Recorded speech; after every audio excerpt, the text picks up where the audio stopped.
stoner, desert rock, autrement dit un de mes sous-genres du métal préférés. Donc j'ai décidé aujourd'hui de discuter d'un des mouvements qui selon moi est le plus riche dans le rock et dans le métal. Alors un petit conseil, reste jusqu'à la fin de cette vidéo parce qu'il y a encore des cadeaux à gagner.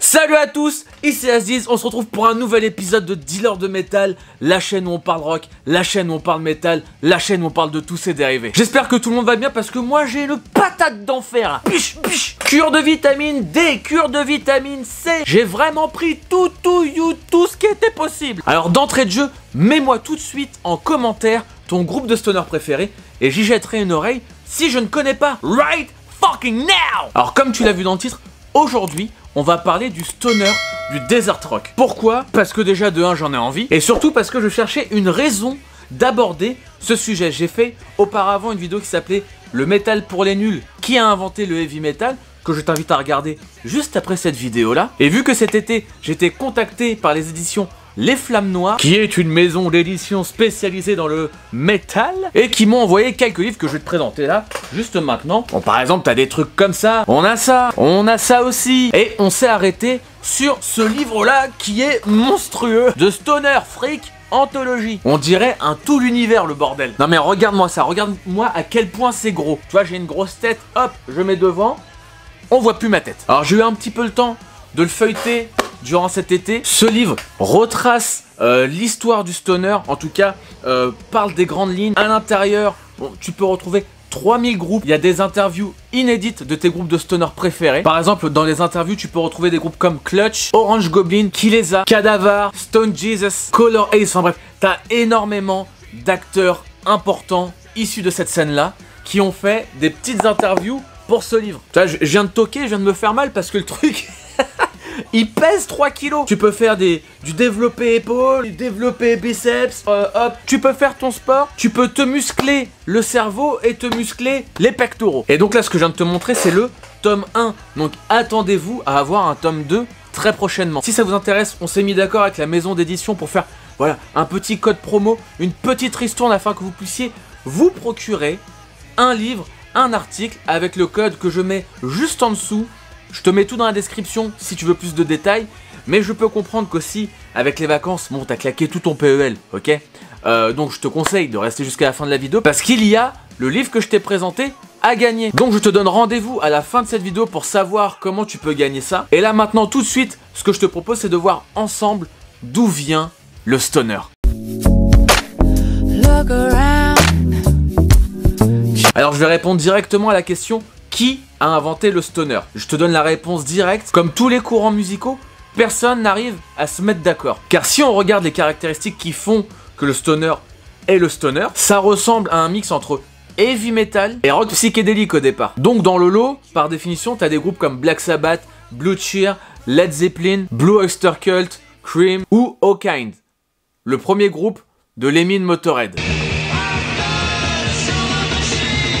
Oui, donc on pourrait croire que ce mouvement musical a vu le jour dans les années 70. Sauf que pour moi, et là c'est purement mon avis, le stoner a pris le côté lourd du heavy metal, mais pour le côté rock psychédélique, comme on le connaît avec Jimi Hendrix ou Frank Zappa, et ben en fait, on n'est pas du tout dans le même registre. Je trouve même que le style a apporté quelque chose de nouveau dans le côté hypnotisant. Et ce côté hypnotisant, tu le retrouves dans ces riffs, voilà, très répétitifs, accordés souvent plus bas pour rapporter de la lourdeur. D'ailleurs, je trouve que c'est un des mouvements musicaux, comment dire, le plus visuel. Ce que je veux dire par là, c'est que pour moi, le stoner, si je devais te faire une image, c'est une énorme traversée du désert pour se retrouver avec tes potes zikos, un groupe électrogène pour donner un concert au milieu des montagnes de Palm Springs, tout en consommant des substances illicites. Souvent en pleine nuit, loin, très loin de tout type d'autorité. Et pour m'être personnellement retrouvé au milieu de Palm Springs, tu comprends vraiment cette ambiance. Il fait extrêmement chaud, tu ressens le côté un petit peu malsain du monde qui t'entoure, quoi. Tu sais pas si tu vas tomber sur un coyote ou un mec avec un œil au milieu de la tête.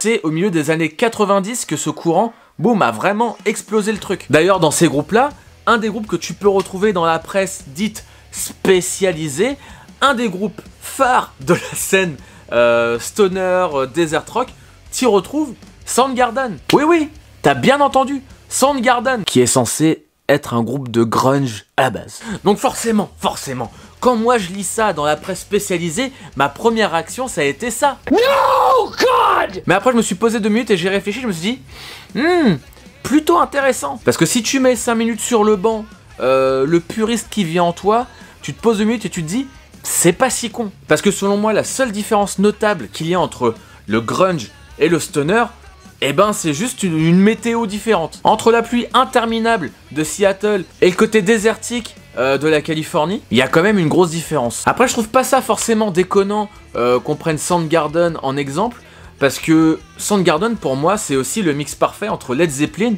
et Black Sabbath, qui sont à l'origine du stoner aussi. Parce qu'au niveau du son, ce qui caractérise énormément le stoner, c'est les gros riffs, des productions hyper organiques, jouées sans métronome.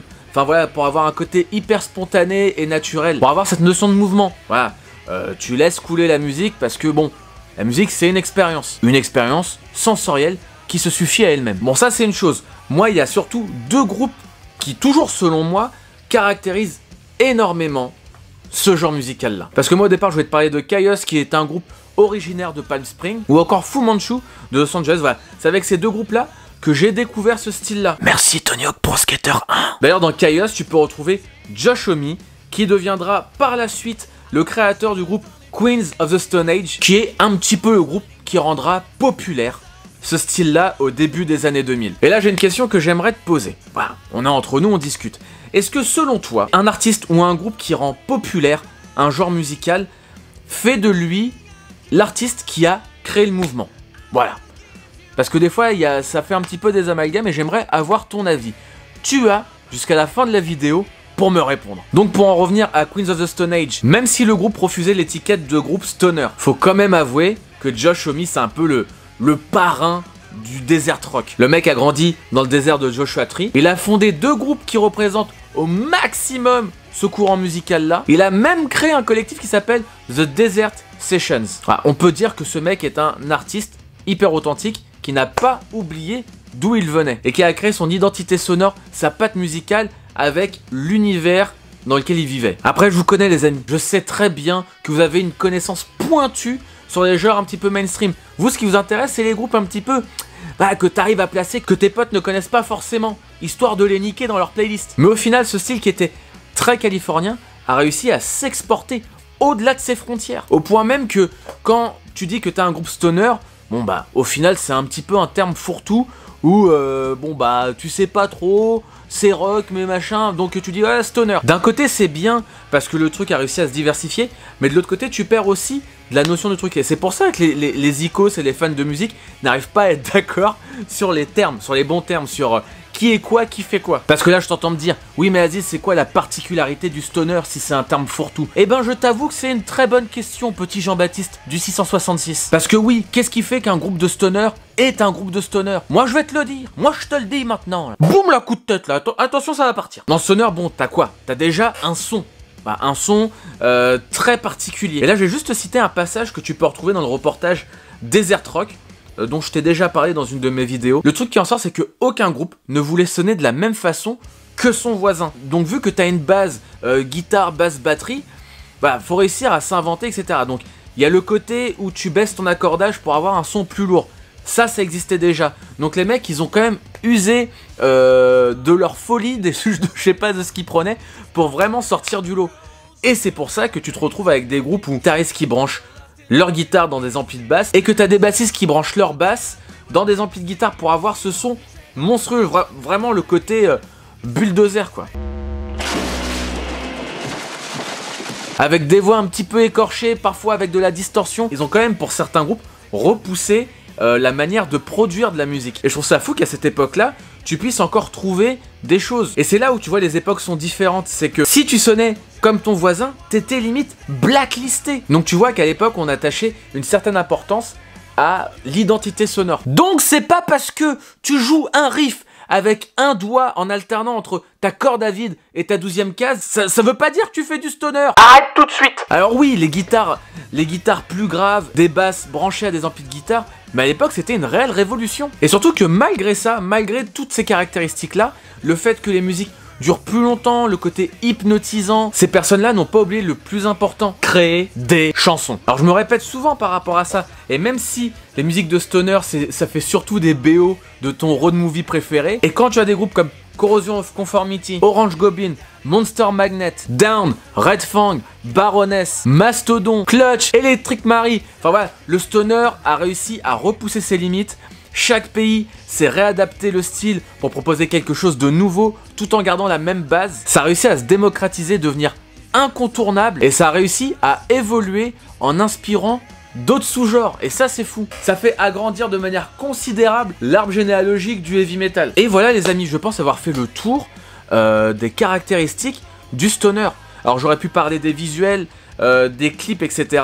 Parce que les pochettes sont vraiment poussées. Alors ça tourne beaucoup sur l'univers automobile et des trucs un petit peu psychés, genre des trucs chelous. Mais comme tu l'as remarqué, c'est un style qui met très cher. Et je pense ne pas être le seul. Donc je te le répète, comme je t'ai demandé au début de la vidéo, balance-moi tes groupes de stoner préférés en commentaire. J'irai écouter. Je pense que au moment où la vidéo va sortir, ma playlist que je balance toutes les semaines sera pure stoner. Donc si tu as envie d'y contribuer, eh ben j'attends tes commentaires juste en dessous. Mais je vous ai pas oublié ceux qui sont restés jusqu'à la fin de la vidéo, parce que cette encyclopédie là, ce bouquin de ouf qui est magnifique, je vais vous le faire gagner. Oui, cette année on commence fort, il y a beaucoup de cadeaux. Donc si ça t'intéresse de gagner ce livre là, je t'invite à me suivre sur Instagram. Il y aura un post dédié par rapport au jeu concours qu'on organise, les éditions des Flammes Noires et Dealer de Métal, donc moi. Donc je t'invite à me suivre, il y aura un petit jeu concours, un petit tirage au sort. Si la vidéo vous a plu, n'hésitez pas à mettre un petit pouce bleu, à dire ce que vous en avez pensé, à partager autour de vous, parce que je pense que vous avez des amis qui sont fans de stoner. Vous pouvez me retrouver sur Twitch, je fais de la musique en live, on fait du jeu vidéo, on fait de la discussion, on échange entre vous et moi. Et pour finir, je remercie les tipeurs qui me sont d'une grande aide pour pouvoir produire du contenu, acheter du matériel, etc. Donc si vous voulez soutenir la chaîne, il y a le Tipeee. En attendant, je vous mets la liste des personnes qui contribuent au bien-être de la chaîne Dealer de Métal. Et voilà les amis, j'espère que la vidéo vous aura plu. Quant à moi, je vous laisse et je vous dis à très vite pour encore plus de métal. Yeah!